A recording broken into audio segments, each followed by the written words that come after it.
So, what's the topic for today?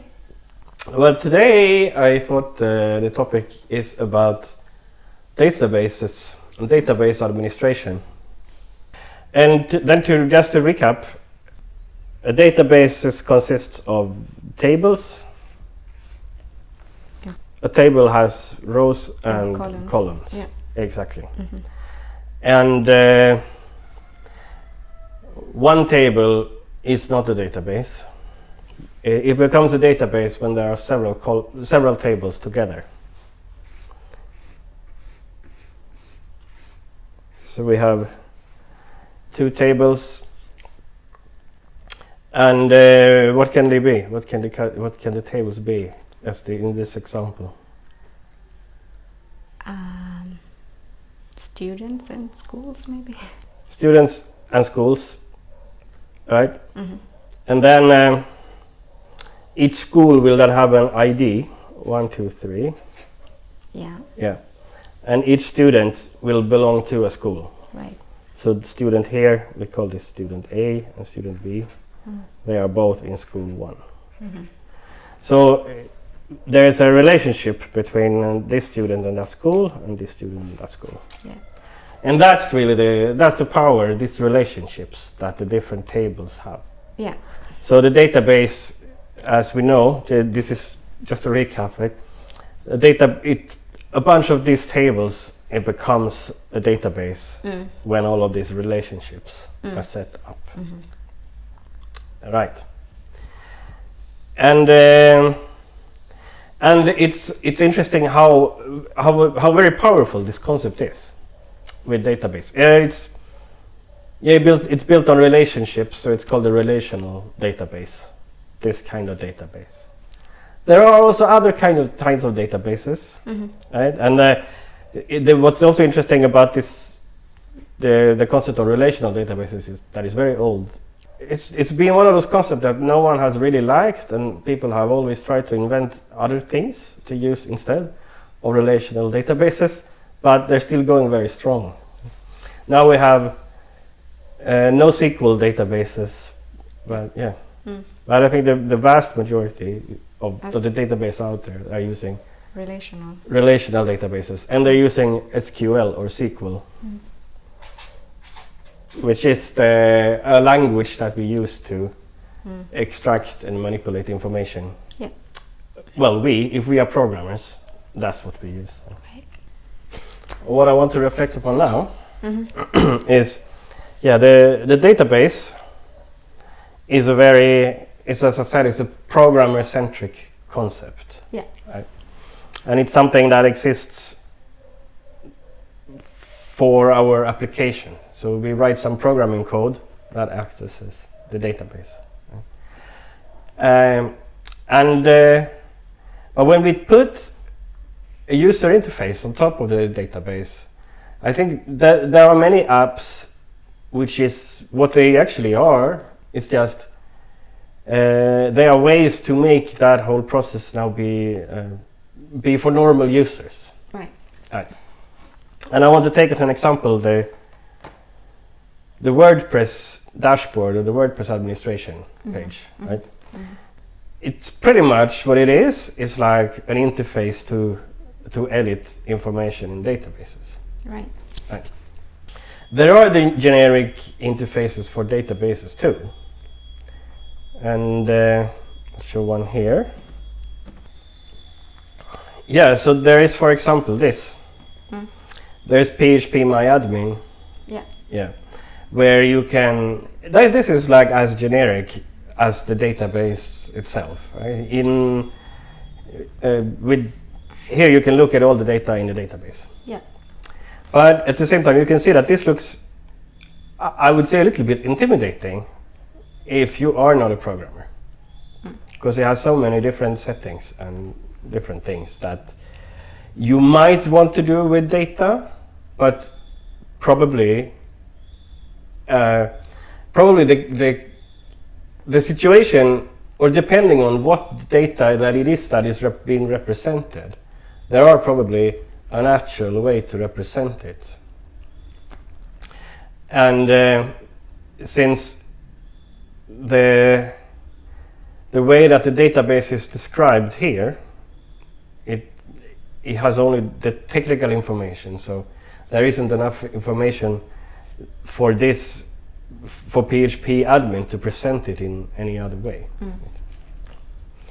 Another example is like Microsoft Access, for example, which is like a generic database program, where you just see all the information in the database. Yes. And it's interesting that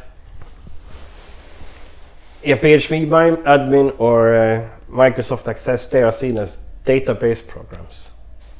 Whereas WordPress admin, it's not seen as a database program, it's a content management system.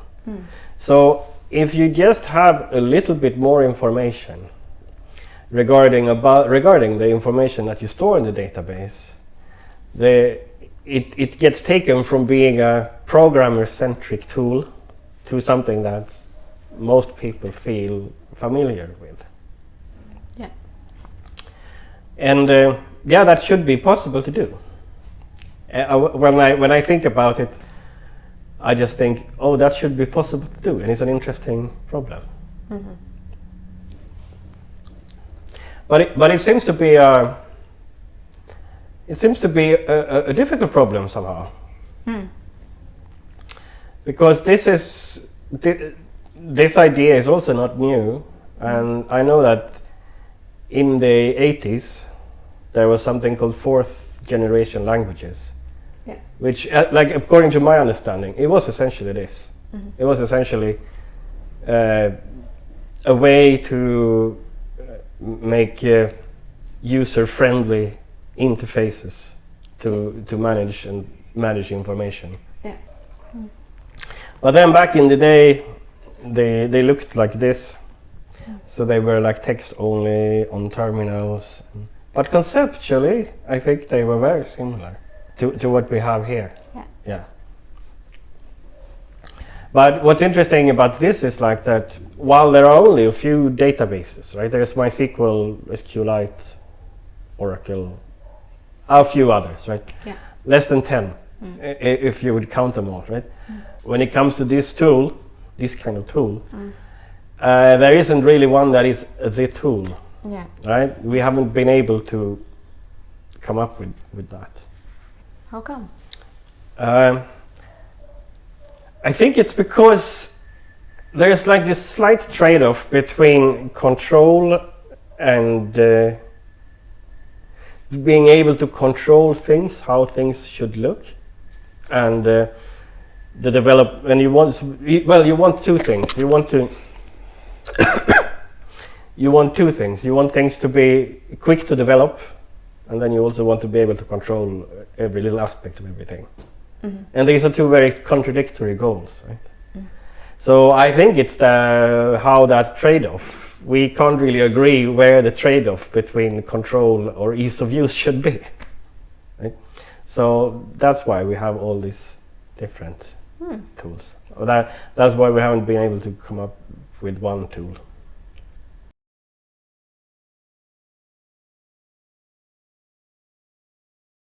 The way that I thought about QuickMin is that I wanted it to be something to because we have the database, and we need to somehow describe how the database should be set up for the database program. Right?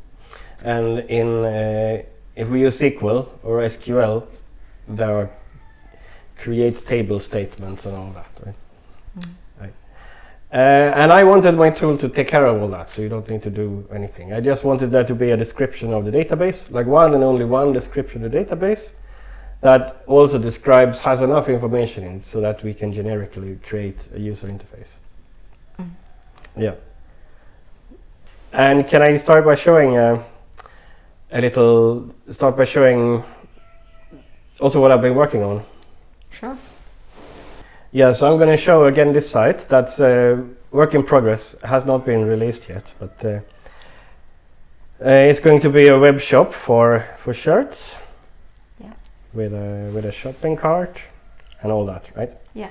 But now the database, it comes in here.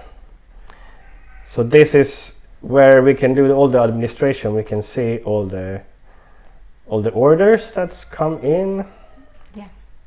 Look at the orders. We have the inventory, the fabrics used to make the shirts, the different designs, the different shirt designs that are being shown on the front page. Yeah. And then the content that goes on the different pages. Like this, yeah. Nice.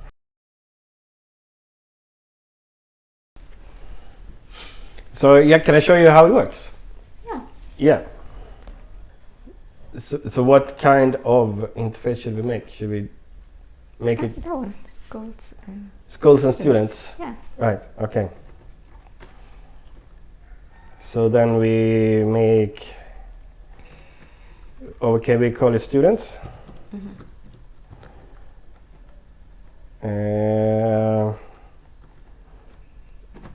A student has a name, right? Yeah. Okay, there's an age. Yeah. Okay, should we start like that? Yeah. What I can do now is just do quick main migrate.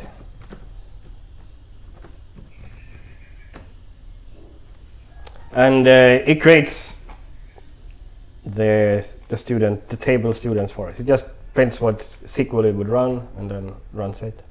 And then we can just run quick main and we get a RESTful endpoint as well. So this way we can access the database remotely. Yeah. Over HTTP. Mm-hmm. And then we have the students here. Ah.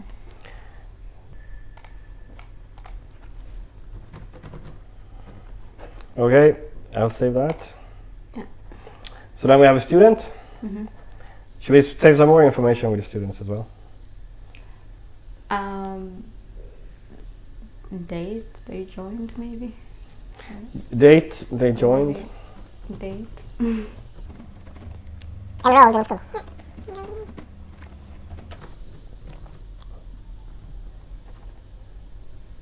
And then we need to migrate the database again. Ah. Yeah.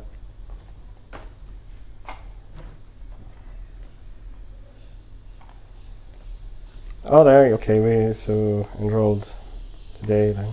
Okay. What if I want to remove a column? You can just remove that. Ah. And then you migrate the data. And now there's no longer an age. Yeah.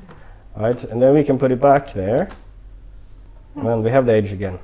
Cool. Now we lost the data in the database if we did that. Right? But it has some different options to do this migration and test so you don't accidentally remove any data or anything. Now I'm wondering about the relationships. So we can add a school and have relationships between the school and the students. Yeah.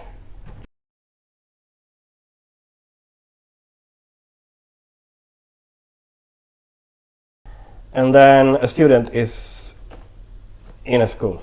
Yeah. So then it is a reference. Yeah, so the student has a school. Mm-hmm. Now I need to migrate again.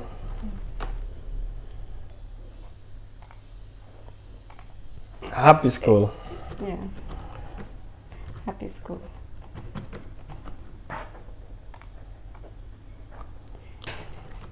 Yellow cocoa. Yellow cocoa. Right. Okay, so now we have that here. We have schools, and this is school number 1. Mm-hmm. And then Ryan is enrolled now in school number 1. Yeah. Yeah. But that's not so user-friendly. Mm. So, because it just says school number 1. And what you can do then is to say that for the school, when we reference records from this table, we have a record representation. which is the name. And then now we will say happy school there instead, or yellow cocoa. This is actually something interesting because this is the kind of information that you need in a database. Or we have the database schema where we have our columns, where we say the columns are like they are integers or they are text or they are this or that, like very data programmer specific, right?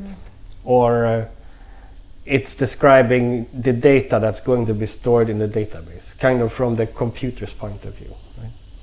But this kind of information is like when we talk about the school, what about the school is it that we see as the most representative thing about the school, which is the name. Yeah. That's not a database specific thing, that's more a user interface specific thing. Yeah. But it's like when all of these things are taken together, that's when the interface it can like automatically become user friendly. If we can manage to have and generic, yeah, at the same time, be user friendly and generic at the same time. Oh. Right, exactly. Or well, that's my idea, right? That's the kind of thing I like to think about. Yeah. But now we have the schools. Okay, yeah. So now we have, this is the generic concept is like we have one-to-many relationships and many-to-one relationships. So there's like one school can have many students, one student can only have one school. Yeah. And we have modeled the relationship in one direction. So when we look at the student, there is a reference to the school. And it looks, the way it looks, like that's the thing, not only have we modeled it from a data point of view, we have modeled it in such a way so that it becomes pretty user-friendly too. But we need to do it in the other direction too, right? Yeah, so a student has one school, but a school has many students. Yeah.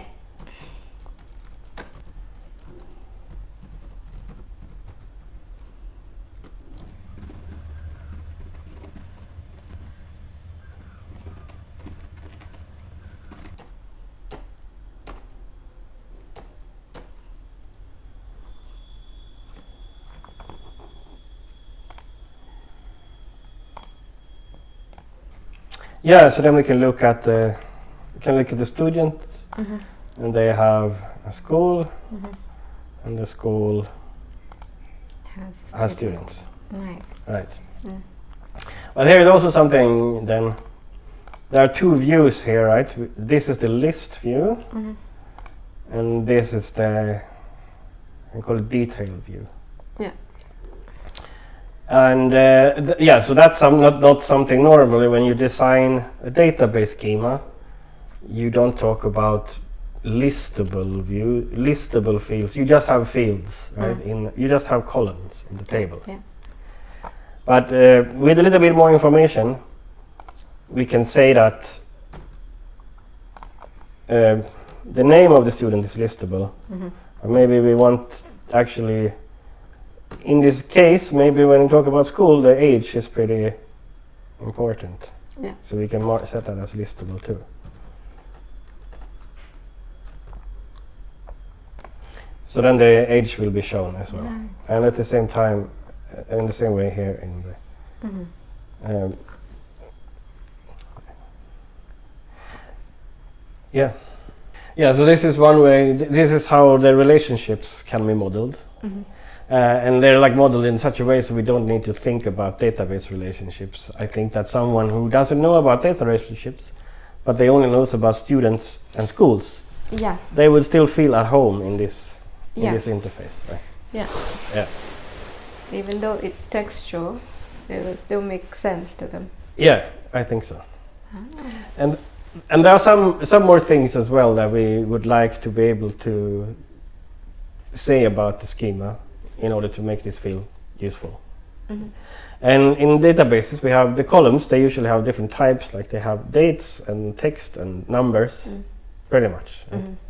But when we usually talk about information and things we store in databases, we want that to be a little bit more finely granular. Maybe we want to store images there, or we want to write text that is not just text, but we want to write text like in the word processor, we bold and things like that. Yeah. So that's something that I added as well. So yeah, can I show you? Let's imagine that this is for managing the school web page now. Yeah. And they have maybe pages on the web page.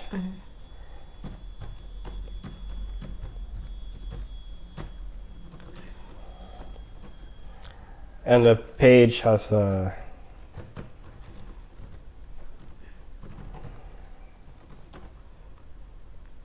title.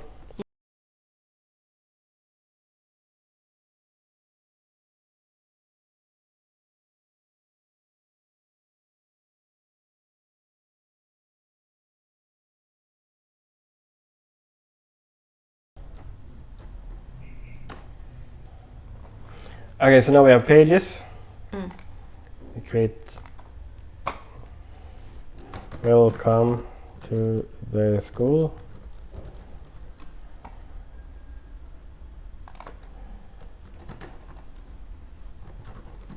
Okay, I'll just do it like that. But yeah, this is now rich text HTML. Yeah. As we can see there. When it's being listed, okay, this shouldn't be listed. Okay, so I'll remove this.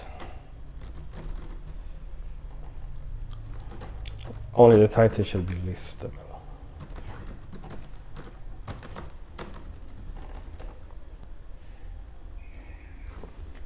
Okay, like that. Yeah. And we can upload an image here as well.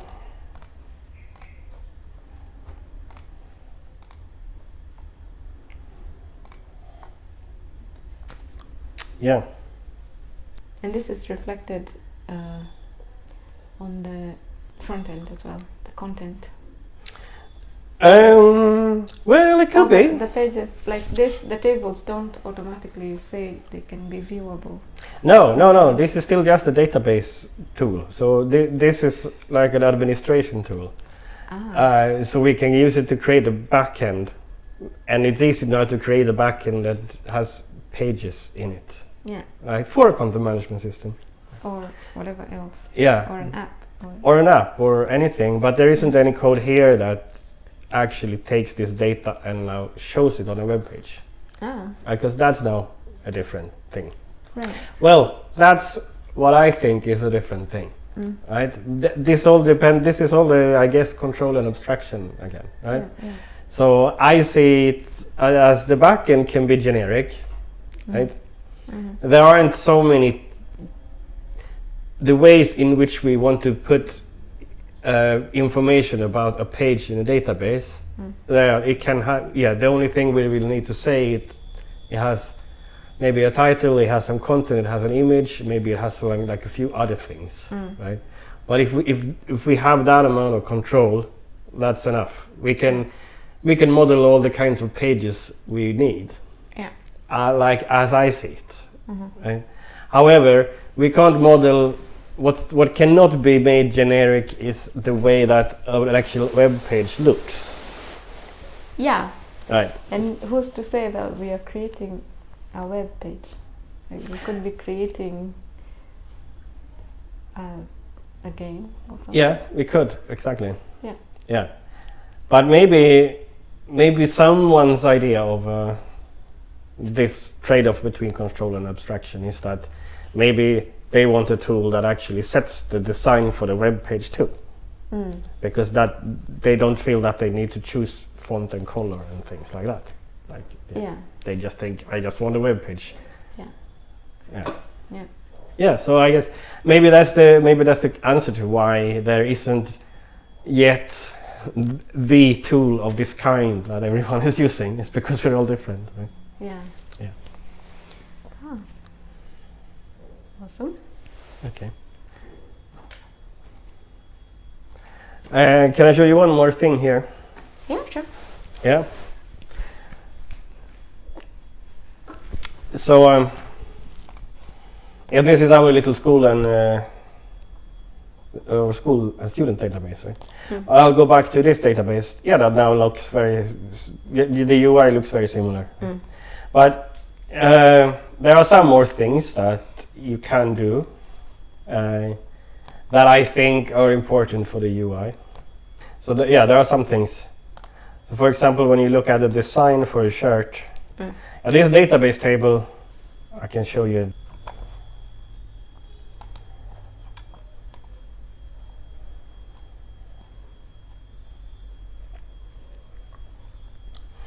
Yeah, the database for shirts designs. Yeah, it has quite a lot of columns here. Yeah. Right.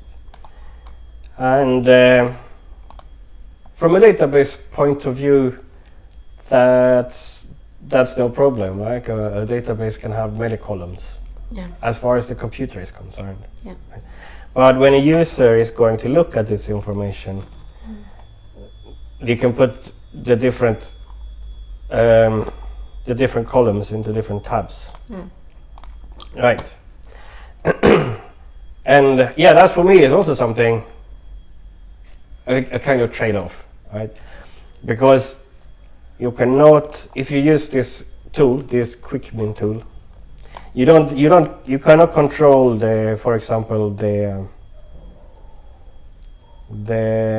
margin here between the different controls. Right? You don't have full control over how this interface should look. The admin, no. What you do have, but a little bit, you can put these tabs here. So so it gives you more. It's more than just a database. If we look at this configuration, it configures a little bit more than just the database schema.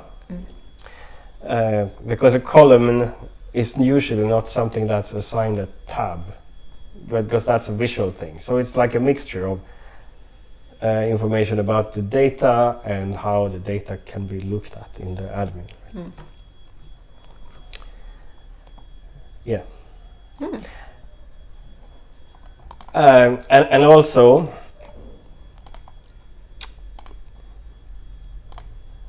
this is representing then the different tables in the database. But I have also made them hierarchical here. Yeah. So you can say that you can categorize the different tables you have. And that's normally not something you do when you design a database. You don't think about categories of tables, but I think that that's kind of all you need. If you just think about the database a little bit more about how you would want to present it, or how you think about the information in the database, then I think it is actually possible to build in a quite generic way, build a reasonably user-friendly interface to edit the information. Cool. Yeah. And I've now used this for 2 real-world projects. Yeah. Yeah.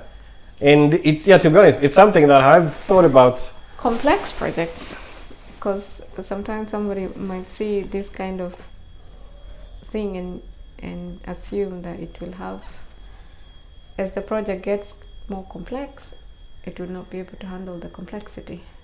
Yeah, and that's, well, exactly. And what this kind of tool also allows, that I really love, is that you can iterate on that complexity. Right? Because it's very easy to add a table or add a column or add something, and that this will immediately be reflected in the interface. To mention about WordPress again, like WordPress is 20 years old, but just to mention about WordPress. If you want to add something to WordPress, add a column in the database for WordPress. Yeah. Right. That's now, given how set in stone kind of WordPress has become, like that's very hard to do, and it requires a lot of programming just to be able to do that. Yeah. So that is really, that flexibility in itself makes it more useful for projects, because often, the thing is, if you have a startup or you have a business case that you want to build, right? I think it's natural that there are a lot of things that you don't know about the real world and the business case. Yeah. Right? And it's useful to be able to iterate on that as quickly as you can. Right? Yeah. Yeah, there can only be so many unknowns in a project. And if the technology is very well known and very flexible, how do I want to say this? Yeah, exactly. If the technology is adaptable, then we can adopt the technology to fit the real world case. Yeah.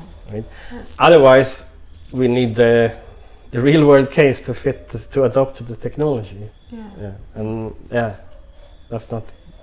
It's better to have the technology be adaptable. Fit to the case. Yeah. Better to have the technology fit to the real world than to try to change the world to fit the technology. Yeah. Yeah.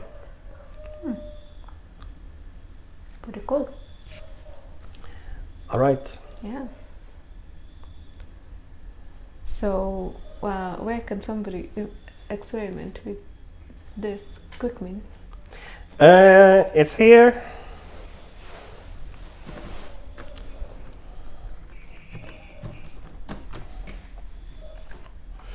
This is the URL, and I guess we'll put it in the GitHub. In GitHub, yeah. We'll put it in the description. Yes. Yeah. Currently, it has no documentation whatsoever.